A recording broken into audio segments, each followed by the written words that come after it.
Hi, let's do part 2 of easy ways of socialising our dogs.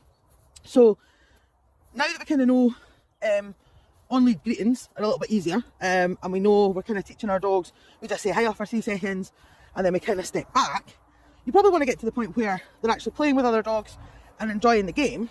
So I find it's easier for the dogs if they kind of get to walk together for a few minutes.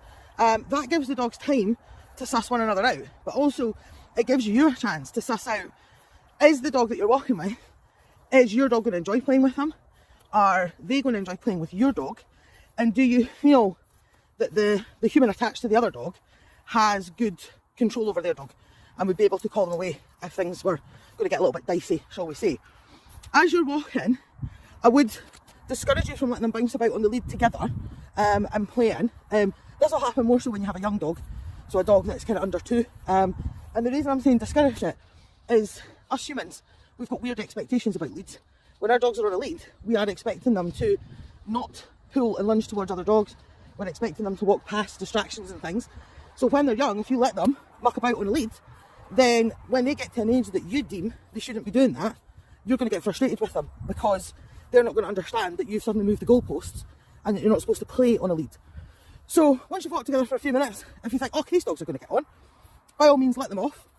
And what you're looking for when they are playing, and this is, I'll be honest, this is hard to put into just a short video because you have to take into account the breed of dog you have, their natural play style, the other breed that they're playing with, because every breed has a slightly different play style.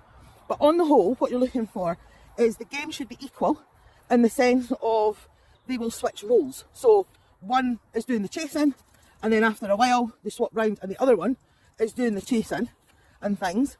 If they're rough and tumbling and they're wrestling a little bit, if one's on the ground, then you really want to see daylight between the 2 dogs.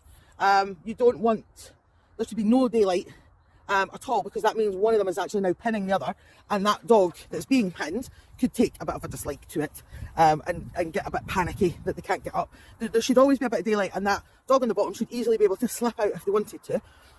Then they should be taking turns, and who's on the bottom, you ideally want them to take little breaks from playing where they're not they shouldn't really for 50 minutes plus be running around like lunatics and chasing one another and wrestling, because then what's happening is they're getting too high and they're not understanding where the cut-off is and that they need a little break and things like that. So what we should see is they'll play for 5-10 minutes and then they'll go off and start sniffing around and start picking up scents, giving themselves a break, reducing their heart rate, sorting out their breathing.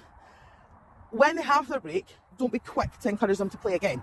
Don't be too quick to be like, oh no, go back and play. Why are you sniffing? No, let them have a break. They'll be knackered. But this is also helping teach the dogs to have better regulation within themselves. What you're looking out for in terms of stopping games is if it's not very even, they're not chopping and changing, and also if the rhythm of the game is changing. So if you're starting to know the game's becoming that little bit faster and more jagged, there's a little bit more physical contact going on, that's just saying that they're getting a bit snarky with one another, and you would probably want to call away at that point. Maybe put them on the lead, walk a little bit, so again, just to bring them down and chill out, and then if it's okay, you just let them back off again. So yeah, this is going to help you promote better manners when your dog is off lead and playing with other dogs.